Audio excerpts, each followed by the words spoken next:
Comment construire un mensonge et faire en sorte qu'il ne sorte pas de notre propre bouche? Vous vous rappelez la dernière fois, Jacques, dans sa lettre, nous disait que la Bible est comme un miroir pour l'homme. En fait, elle ne cache pas la vérité. Elle dévoile le cœur de l'homme dans tout ce qui est beau, dans tout ce qui est bon, mais aussi dans tout ce qui est laid, tout ce qui est horrible, scandaleux même. Les frères de Joseph se sont débarrassés de lui. Ils l'ont vendu aux Madianites. Alors, que vont-ils dire à leur père? Lisons ensemble maintenant la suite de notre passage dans le livre de la Genèse, au chapitre 37, à partir du verset 29. Nous lisons, lorsque Ruben alla regarder dans le puits, Joseph n'y était plus. Ruben, désespéré, déchira ses vêtements, revint vers ses frères et s'écria « Joseph n'est plus là! Mais que vais-je faire maintenant ?» Les frères égorgèrent un bouc, prirent la tunique de Joseph et la trempèrent dans le sang. Ensuite, ils l'envoyèrent à leur père avec ce message « Nous avons trouvé ceci. Examine donc si ce n'est pas la tunique de ton fils. » Jacob la reconnut et s'écria « C'est bien la tunique de mon fils! Une belle féroce a déchiqueté Joseph et l'a dévoré !» Alors, il déchira ses vêtements, prit la tenue de deuil et pleura son fils pendant longtemps. Tous ses enfants tentèrent de le réconforter, mais il refusa de se laisser consoler. Il disait « Je serai encore en deuil quand je rejoindrai mon fils dans le monde des morts. » Et il continua de le pleurer. Les frères simulent la mort de Joseph en plongeant la fameuse tunique dans le sang d'un bouc. Et ensuite, ils laissent leur père Jacob présumer qu'il est mort et que c'est une bête féroce qui l'a mis en pièces. Quelle manipulation! Vous voyez, quand on commence à faire le mal, même à une seule personne, on est pris comme dans un engrenage qui nous entraîne plus encore dans le mal, au point de blesser d'autres et même nos proches. Est-ce que les frères vont pouvoir enfin recevoir plus d'amour de leur père maintenant que Joseph est considéré comme mort? Non.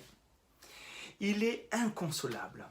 Il porta longtemps le deuil et ne voudra recevoir aucune consolation de qui que ce soit.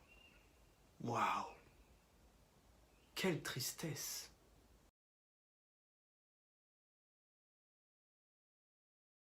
Voici le drame de cette famille. Ce mensonge concernant un membre de la famille supposé mort va devenir un secret de famille qui scellera les cœurs les uns avec les autres et en même temps va fragiliser leurs relations. Maintenant, il va falloir survivre aux conséquences directes et indirectes de ce drame. Pour le père, son fils vient de mourir d'une mort tragique. C'est une déchirure comme nous le voyons parmi ceux qui ont perdu un enfant d'une manière subite. Pour les frères, ils ont dans leur conscience la vente en esclavage de leur jeune frère Joseph. Les cris de Joseph continueront à résonner en eux, peut-être dans des cauchemars. En fait, nous venons d'assister à un trafic humain au sein même de la famille choisie par Dieu pour être le peuple.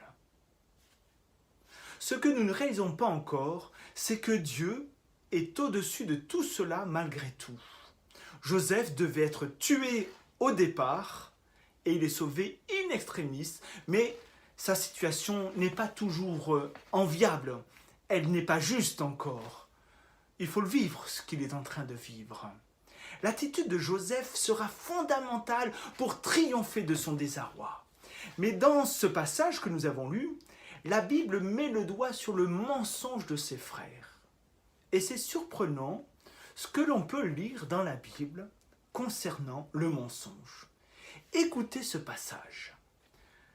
Il y a un proverbe dans la Bible qui dit « Le pain du mensonge est doux à l'homme ». Et plus tard, sa bouche est remplie de gravier. Souvent, le mensonge veut cacher quelque chose que nous savons mauvais. Ne pas dire la vérité, c'est manquer de courage. C'est graver dans nos cœurs notre faiblesse à reconnaître nos torts. C'est creuser un piège dans lequel nous tomberons tôt ou tard. Jésus dit qu'il est le chemin, la vérité et la vie. Nul ne vient au Père que par lui. Il ne dit pas qu'il est un chemin facile, mais il est le vrai chemin, la vérité qui libère. Il est la vie qui nous remplit de paix malgré la peur, malgré l'adversité. Jésus est le chemin des courageux qui osent faire face à leurs erreurs, à leurs faiblesses. J'espère que vous n'avez pas accompli un mal aussi scandaleux que ses frères, mais un mensonge, quel qu'il soit, pourrit en nous tant qu'il reste à l'intérieur. Et son infection va contaminer le reste de votre vie. Ne tombez pas dans ce piège. La Bible est comme un miroir et elle veut nous aider à corriger notre image intérieure. Nous verrons comment ce mensonge va torturer les frères de Joseph, mais aussi comment Dieu leur viendra en aide. Alors, rendez-vous la prochaine fois en Égypte.